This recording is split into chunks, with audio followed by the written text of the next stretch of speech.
I'm a gold distributor here in Arkadelphia, Arkansas, and I'm very excited. I'm excited that we have a packed house, and you know, that always makes for excitement and makes it fun to do a presentation.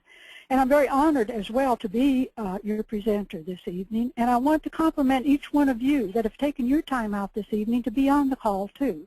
This means that you've set yourself apart, and you're experiencing leadership qualities in the fact that you take time out from your busy schedule to attend a training. So let's get started. My training this evening is focused on overcoming our fears so we can move forward to our next level in our business. And I believe that when I do a training, it's interesting. I learn more from the subject because of the research I do that I'm able to convey to you. So I usually end up benefiting far more than you do, and it's usually a very timely subject for me as well.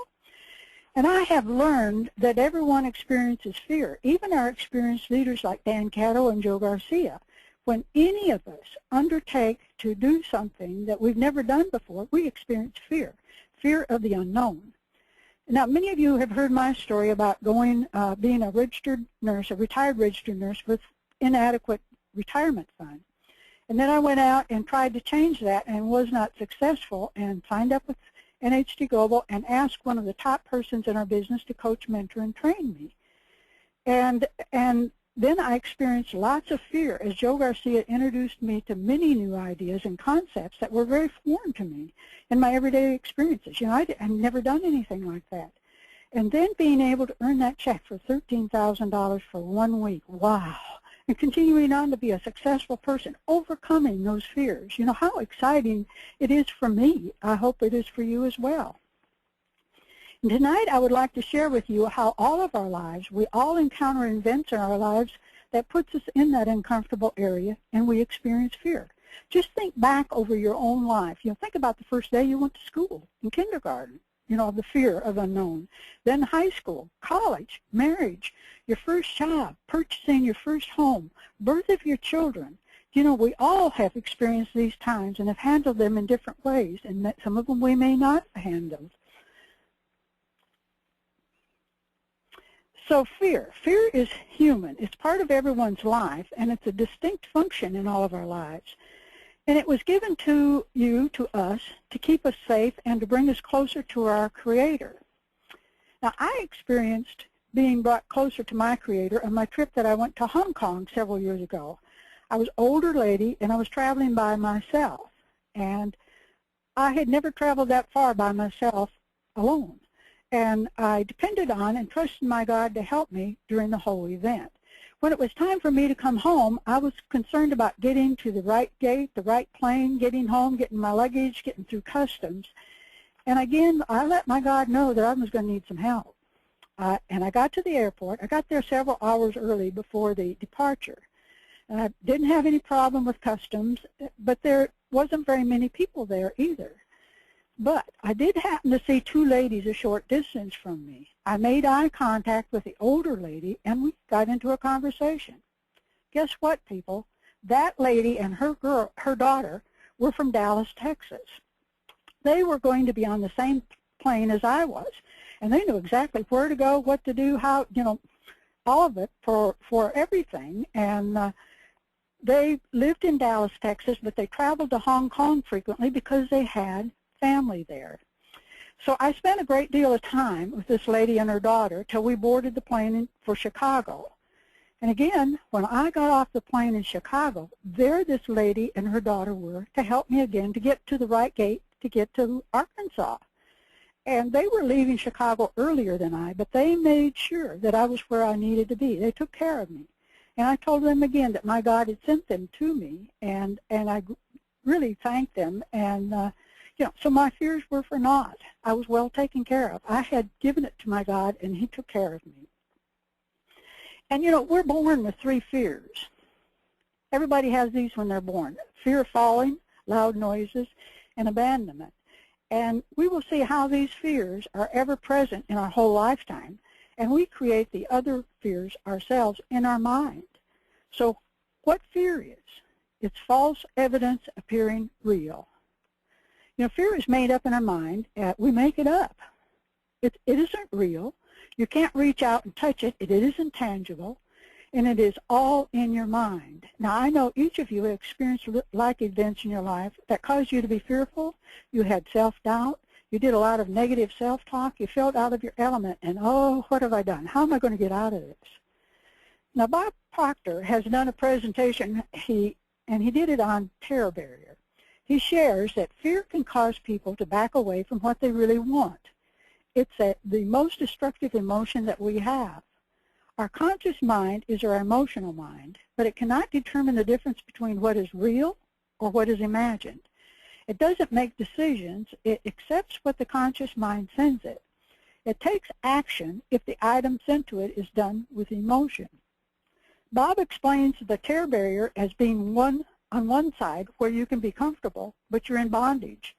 And if you go across to the other side, go through the terror barrier, you have freedom. Another person, Robert Anthony, in his Deliberate Creation series, talks about our essential silent partner that helps us to make decisions. But again, that information on things is based on your past decisions and experiences. And it's to protect you again from making some bad decisions. But again, it limits you because it doesn't know the future. And it is based on your past. And it will make you stop from getting into a new adventure by interceding and reminding you of your past mistakes and experiences. So it may prevent you from moving forward, getting into a new experience that you really want to do, but you don't do because you don't want to go through Bob Proctor's terror barrier. You don't want to get uncomfortable. And I also want to refresh your memory about a video that Joe shared with us several months ago, maybe it was a year ago, the Brain Comfort Zone video.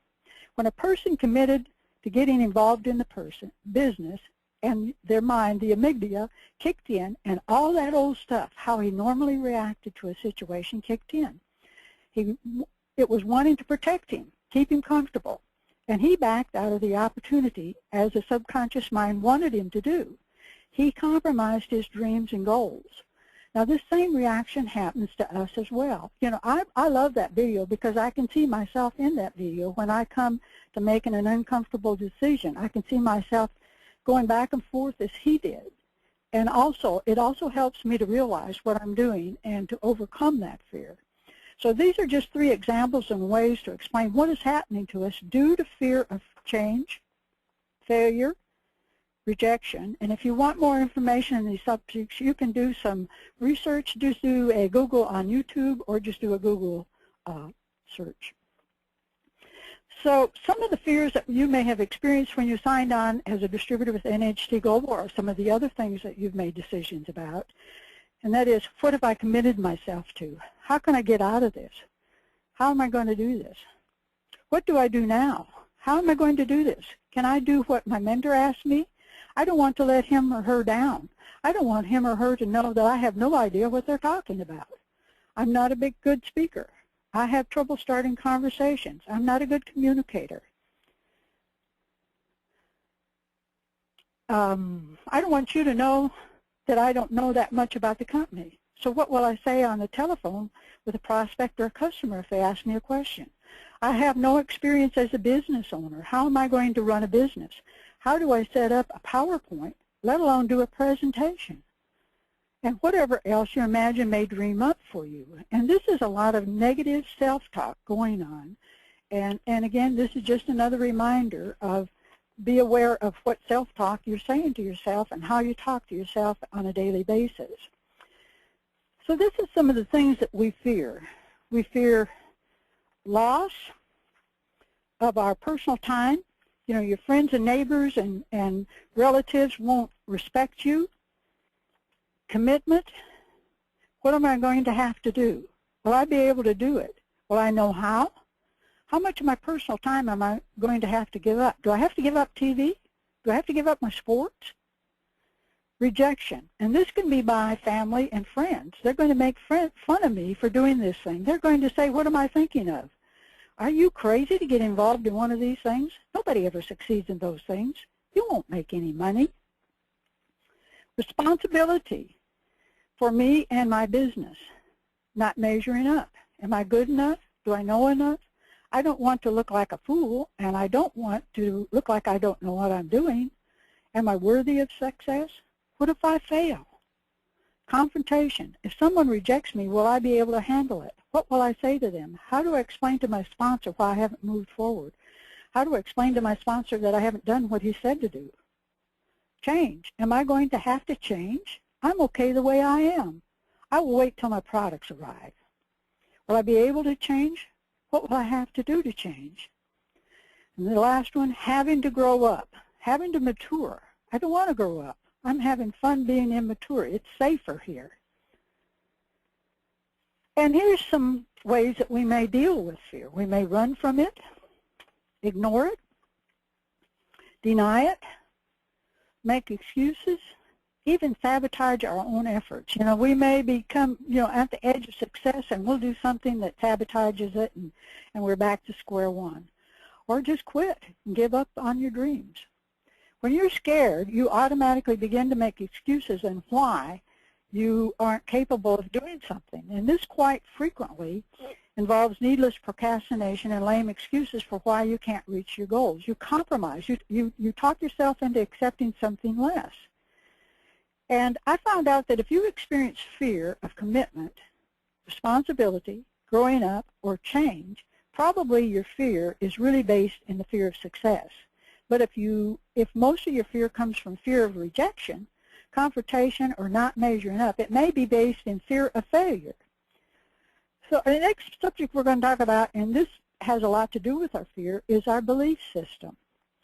Our belief system is a driving force behind our behaviors and our results. Just what we covered in Bob Proctor and Robert Anthony's and the brain video, they explained this very well. And what makes up our belief system?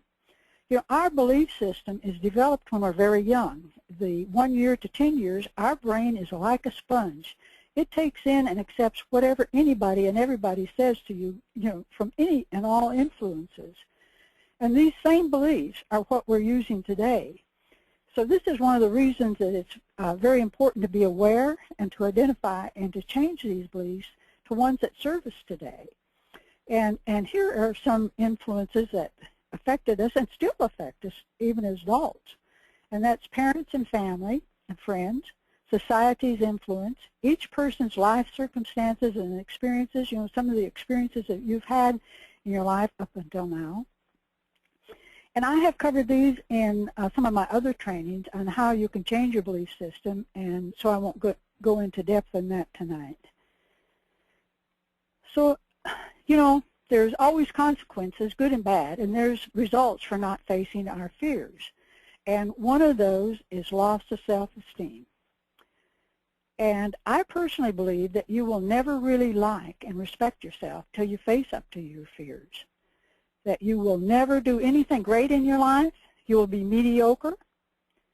You will do okay, but not what you could do. And that's okay. If you're just willing to be mediocre, that's all right. That's your choice. Now, I choose to be better than mediocre. And we do not receive the gifts from facing our fears. This is the freedom that Bob Proctor talks about. And once you've ever experienced that freedom, you'll understand what I mean. And I'm sure all of you have, that you've gone through that terror barrier and got on the other side and experienced that freedom. And here's some questions to ask yourself at the time that you're experiencing fears.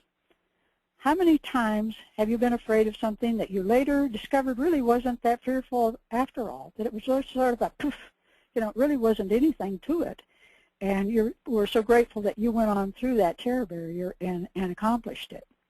How many times have you lamented over not taking action because of your fears?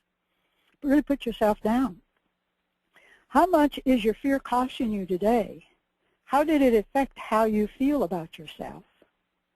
How much has your fear cost you over the past 5 years, 10 years? And that could be, if you're still on the job, and promotions, salary raises, a better job, a better position, in the business. It could be, has your business advanced? Is it just stationary?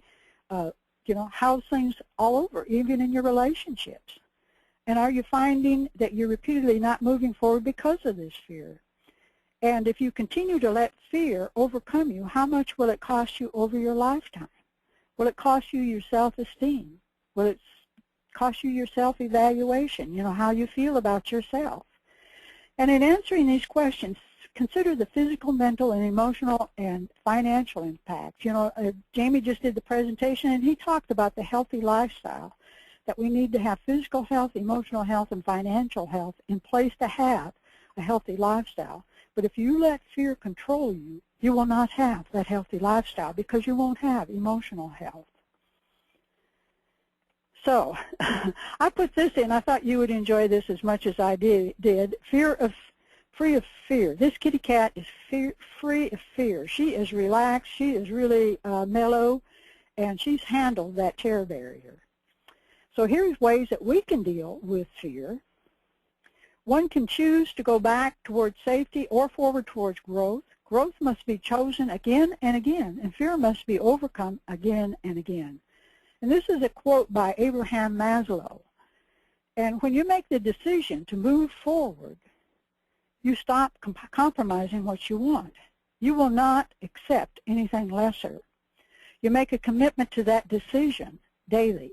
And that means that in order to achieve what you want in life, you have to learn how to overcome fear time and time and time and time again, every day, and sometimes several times a day. And you step up and take responsibility for yourself. You alone are responsible. No one else is in your mind, just you. Awareness.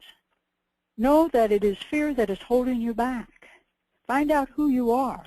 I learned who I was by doing an inventory of my good and bad qualities. And I discovered my good qualities outweighed my bad, and my bad qualities were fixable, that I could work on them and make them better. And maybe this will work for you as well. Then self-doubt and self-talk. These go together, and be very aware of what you're saying to yourself, because it will self-talk. Negative self-talk will lead to self-doubt. Self-confidence. All of these things done on a daily basis will improve your self-confidence. Also reading, listening to audios, and watching the trainings on STEAM Team. Also associating with the winners. Affirmations done several times a day will surprise you in what they can do for you and how it will help you to change your mindset. Like to add in affirmations, also meditation will help. Courage. Donna Young did a presentation on courage some time ago, and it's on the STEAM Team, and I would suggest that you re-listen to that and re-look at that. It's great information on courage. Feel the fear and take the leap anyway. Just do it. As Art Williams says, just do it. And muster up the courage to take action, despite the monster fear looking right back at you.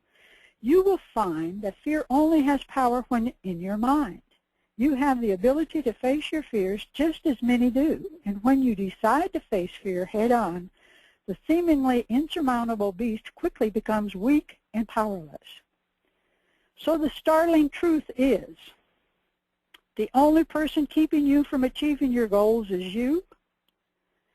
When your why becomes bigger than your fears, you will move forward. When you place more importance on your destination rather than the place where you're currently at, you will embark upon your journey. You will discover the courage to step outside your comfort zone. And this is something that Joe and Dan have repeatedly told all of us, that when your why becomes bigger than your fears, you will move forward. So you can be fearful and retreat, or you can be empowered and act on freedom and to freedom. And you'll have that, again, a feeling of being 10 foot tall when you go through that terror barrier and you accomplish that feat. So I want to leave you with this final notice or thought. Change your beliefs and you change your behaviors. Change your behaviors and you change your results. Change your results and you change your life. So with that, I'd like to sign off. Frances Maxwell signing off, and I hope you all have a very blessed week and you benefit from this training as I have. Thank you, and good night.